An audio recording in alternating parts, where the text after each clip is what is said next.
And I think one of those habits, in part because I, like you, work from home. I've been working from home basically I did since before the pandemic, yeah. and even before the pandemic, I was sort of phasing into this. It feels like our lives are smaller. There's less of those chance opportunities, like you said, Mhm. like we're if more and more of the population is not in public as much, if there's not as many as I call them third places, not work, not home. If work and home are the same place, and there's less of those places where people go and mingle,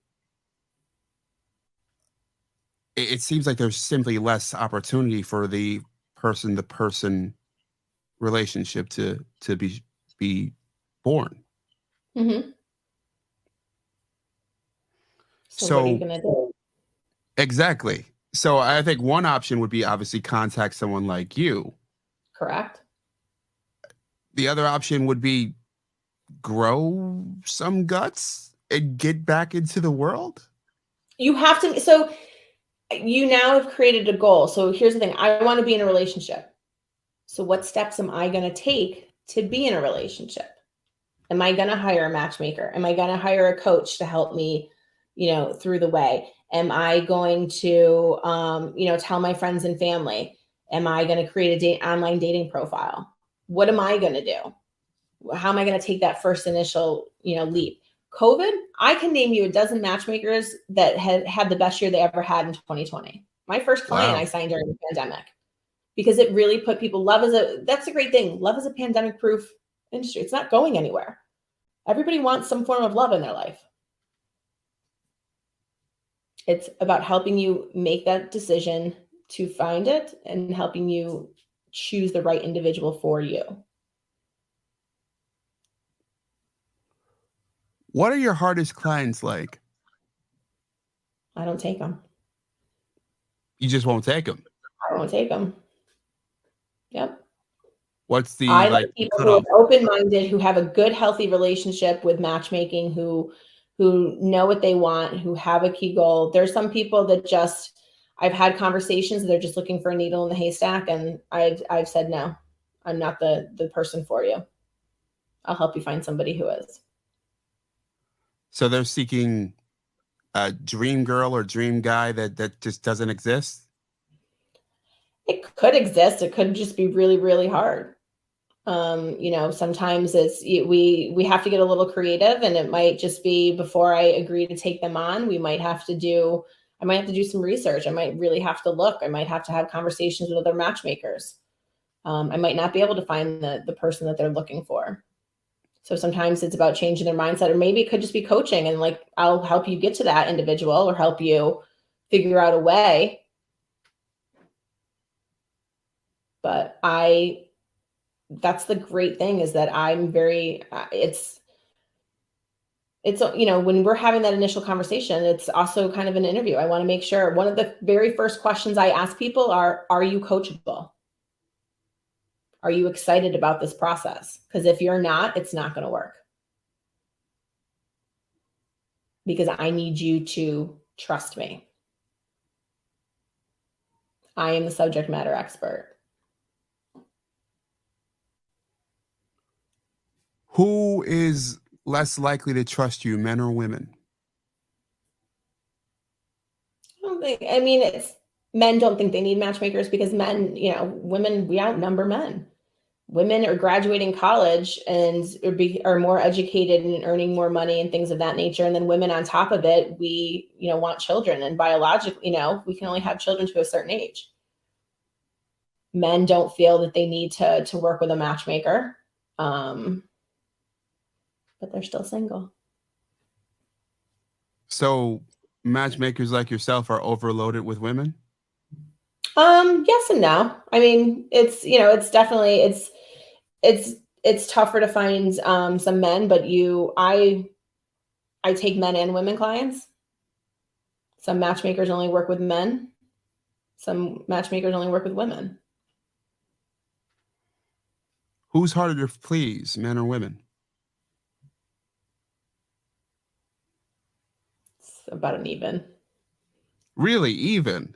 I had men client who filled out the survey and it was amazing. And I said, you literally said nothing wrong about this individual and you don't want to go out with her again. Why? And he couldn't answer it. Wow. And then I've had women that are just, I've had women that could be the height, it could be, the career, it could be all of this. I want women to get out of the mindset too. And I think we're going to see this as we're seeing with the way the economy is now with what's happening. Men are no longer going to college. Men are going into, service, blue collar things. They're becoming plumbers, electricians, all of that. But, sometimes people look down on that, and that's not a bad thing. If you're in the service industry, that's not a bad thing. You don't have school debt. You're not coming out with, hundreds of thousands of dollars of school loans. They're creating these businesses on their own. They have that flexibility to be able to travel. They're making $200,000-$300,000 in their own, business. So I like women to get, out of that mindset. There's nothing wrong with that. And look what's happening now. Look what's happening in the tech world, in the banking industry. Like people are losing their jobs. I, just remodeled a bathroom and I was on a 6-month waiting list because the contractors had, they're constantly working. So don't sleep on those. Don't sleep on the blue collar guys. And what kind of women should men stop sleeping on? That's a good question. I don't think it's at that point. I don't think it's the women. I think some men, yes, are intimidated that women might make more money than them, that tend to be a little bit more powerful. I just think it's you communicate and use. Don't waste people's times. If you're not interested, have those have those conversations. Thank you, but no thank you. Don't ghost. Just you'll be amazed with what could happen with a good conversation and a good communication, and how things could be avoided. Stepping back to a moment ago, you mentioned the fella who described his date, said just rapturous, everything positive about his date, but didn't want to go out with her again. Yep. Did he go out with her? Nope. I said, I need you to sleep on this. I went through, listed everything out. I said she was younger and he found her attractive, great conversation, liked her. She was currently doing her residency somewhere and would be moving back to where he was currently located. Had a great conversation. He's in his upper 30s. And I said, listen, and I had to have the conversation. I said, I need you to think about this for a second. I said, do you want to get married and have children? Correct? Yes. How long do you plan on dating? Maybe a couple of years. How long before you get married? Okay. How many years do you want to be married beforehand? And then you have kids. Like, these are the things that you need to think about. If you really want to sit down and have that, and like these, we had that conversation. And I said, I was like, this isn't Hollywood.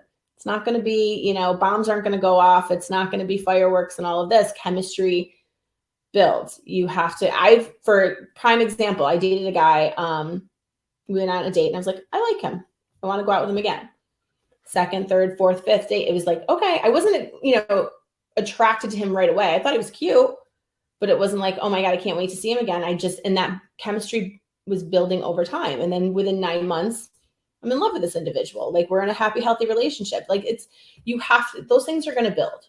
And as you get to know someone more, that chemistry, how many times have you've seen a feature on someone and you're just kind of like you turn your nose up at it. But then as you get to know that individual, like the little gap in their teeth, it's cute. It's what makes them them.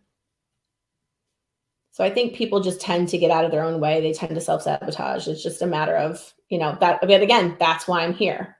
That's why let's ask these questions. Let's have these conversations to get to better know the person and to be able to answer, like, is this somebody that I want to choose? Should people have sex on their first date? Do your thing. Whatever. Just use protection. If you're two consenting adults, have at it. I don't think it might not go very far, but whatever. I'm not going to yuck someone's. Why might not it go far? It might not. I mean, I've never successfully had anything that's happened. You can have sex on the first date. Doesn't mean, the passion, the fireworks and all of that, but some people it works, some people it doesn't. Again, I just say, be smart decisions, be healthy about it. On the smart decision bit, that kind of connects with something that I wanted to ask you on. I feel as if as a population we're a little less prepared to date. 100%. It seems like we're almost more, some of the conversations I've had with women and with men, there's an idealism, and which kind of fits into that 6 foot tall situation and in the money situation that you mentioned earlier, and even the plumber and service industry thing you mentioned not long ago. I wonder if you've seen this in your work. Are you working through someone's idealism, trying to get around it? Yeah, I think, and that's what kind of happens when we're dating somebody. We kind of build this individual up, and it's this idea that this is what's going to happen. And that's what gets us caught up in something. And, I see folks do this at, third or fourth date. What are we doing? Well, you're dating, go have a good time. Like, we're not, don't build this individual up. And when we do that, and this is also one of the reasons why I say don't date multiple people at the same time, because we've kind of built this idea on there's expectations of what we think is going to happen. And when people don't adhere to that expectation, now we've been wronged, and, it's doomed. But when you're dating multiple people, you kind of get to compare the two of them. You're not putting your eggs all in one basket. It's an opportunity for you, like, when you're going shoe shopping or you're going through and having, this is how I say it for dating. It's kind of like if, many stores have a return policy of, 30, 60, 90 days. I can buy a dress and I can come home and I can try it on a few times, and I can try it on with the jewelry, and I can try it on with the clothes. And then I have an opportunity to return it. So that's kind of how I view dating. I don't like to talk relationship status 90 to 120 days until I think that person is worthy, that I'm ready to have a relationship with them, because I'm still getting to know them. You're not having date 2 or 3. You're not having conversations about, finances and politics and religion and things of that nature. You don't understand, how are they in conflict? If you had a fight with this individual, do they fight fair? Or are they nasty and name calling, gaslighting? Like, I find people can't really fake who they are after the 60, 90 day mark. You're really finding out who that individual is.